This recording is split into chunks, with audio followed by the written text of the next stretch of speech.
Welcome everyone to the Unquestioned Podcast with Louis Debaere and Willem Himpe. And today we have a great episode for you. But first of all, Louis, I have a good question for you. Have you been using GPT-4? And yes or no? Of course. Of course. What have you been using it for? Well, I've been trying to flesh out the differences with the previous version. So I gave it a bunch of repeat questions, stuff I already asked, to see where it improved, really. So, writing fictional scripts for episodes of my favorite shows, 2 programming questions, and all sorts of trivia.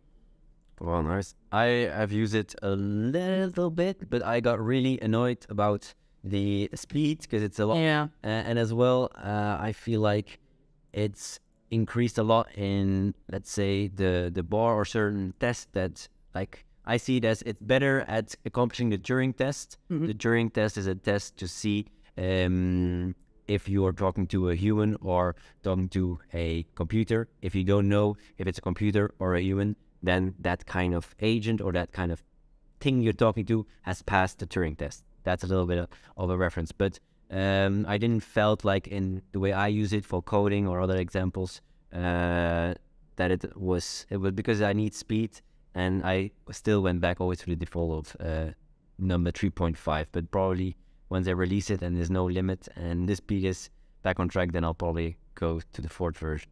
But okay, Louis, let's get straight into this episode, which is what is permissionless media and what is even more in the world that should be or shouldn't be permissionless. And I feel like a great way to get into this is with a tweet by Dan Koo.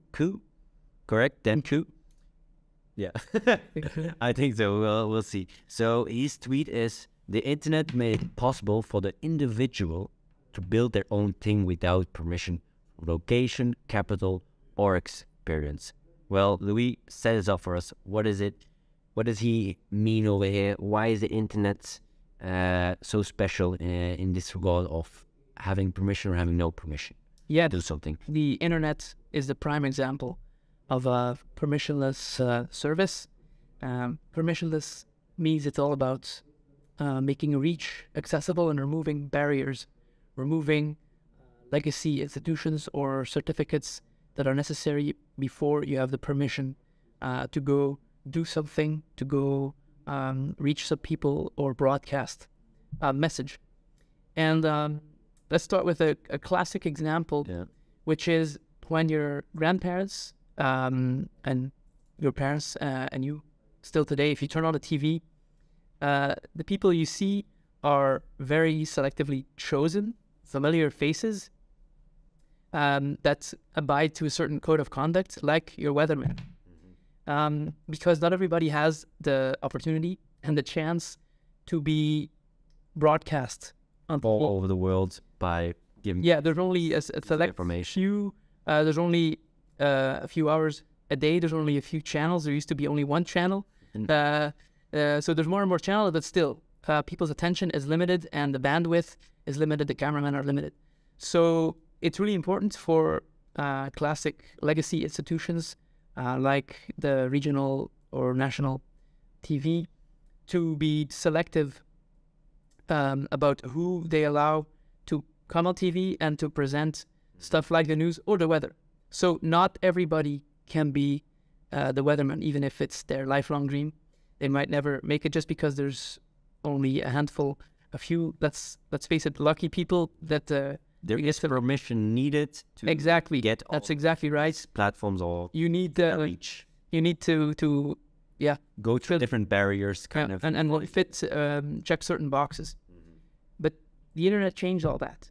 Now you can go on TikTok or YouTube, wherever, broadcast yourself and be your own weatherman for your friends.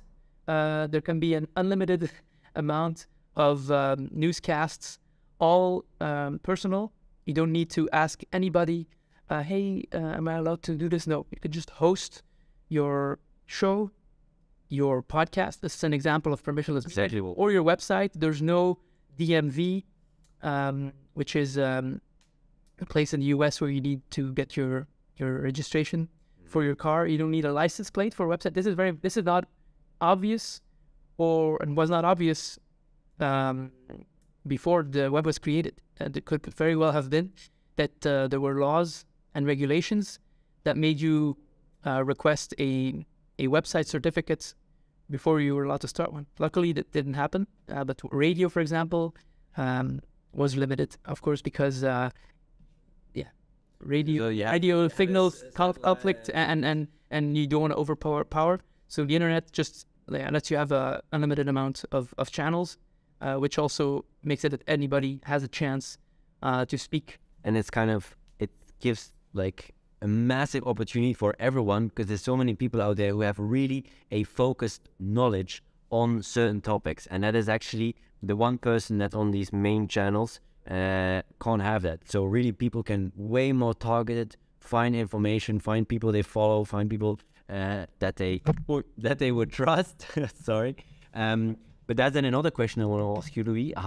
Because there's so much more reach of information flows, or how can we then know which one we can trust? Because people in the past, okay, that's my one channel, channel number one or whatever, I can trust that because it's with an agency, the government, that, for example, chooses the people and regulates everything. But how can we do that with this wild west of podcasts on Spotify, of YouTube, and so on? Because a lot of good things can happen from it, but a lot of bad things as well. Well, who you trust is still, and I believe will always be, a matter of personal judgment. So all you have now is just more opportunities, more channels, more info, but you still have to do your own research, the infamous quote. So along with the official narrative broadcast by the government and government-sponsored institutions, you now have access to a whole slew of alternative media, but it's still up to you to check, hey, has this person been consistent over time? Who do they listen to? Like, do they omit certain facts? Are they pushing an agenda? Like, are they making money from this? That's something you have to figure out for yourself. Do you actually think that we can kind of create that in code, for example, or make it like a democratizing thing where you can really validate a person? This person has that much percentage of validity, or you think, for example, that wouldn't work because if you put then, if it's right or wrong in the hands of people, then that eventually will go in the, let's say, very subjective roads. Well, the group is always wrong. There's this quote about the masses. Consensus always leads you, in the wrong direction. So it's always a personal thing to find truth for you. And unfortunately, I mean, checking track records doesn't get you very far because people are usually not very energetic about stuff that's already known. Like, we all pretty much agree on gravity, and then the sun comes up every day. But it's always these polarizing issues where there really is no top-down, centralized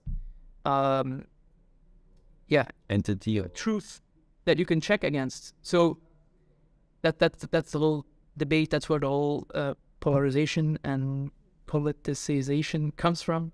Is nobody's established what the truth is, so you cannot check. It's not like with Apple Leak, where there's a leaderboard ranking of people that have been able to predict what Apple will do. Well, there is a source of truth. It's Apple. Yeah. And if I'm a good leaker, then I will predict the iPhone 16, 17 feature set. And because it's validated, I'll get a... Yeah, but with news, with politics issues, moral issues, and stuff like that, we don't have multiple planets to repeat experiments on. So if something happens in the economy, there's no way to know who is right and who is wrong. So yeah, you have to look at, I guess, experience, and see what matters to you. It could be, for example, a metric which isn't like absolute, this person is true or false, but just in the past, in use cases, this person has kind of, like I said, a score maybe, but still, we will still have for ourselves have to find out, do I really trust this person? Has that person been really consistent, and so on? Yeah, and the truth is like the group is always wrong.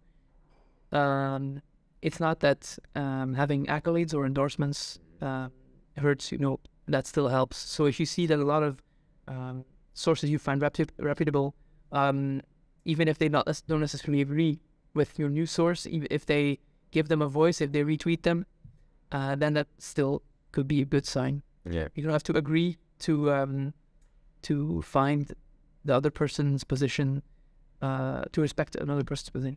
Well, I think that's a good way to end. And I feel like, in my opinion, I think permissionless media and a lot of things that should be permissionless makes the world a better place and gives equal opportunity ground for everyone. And we should keep striving to create that. So any last final things you want to add to that, Louis? No, you summed it up pretty well. Technology democratizes and puts everybody on equal footing. So wow, that's what we want. Perfect. Thank you everyone for listening to our podcast. Hopefully you liked it. Please subscribe to us on Spotify, because it helps us a lot with algorithms so that more people can listen to us. And yeah, hopefully you enjoyed it, and we'll see you on the next episode of the Unquestioned Podcast. Bye bye.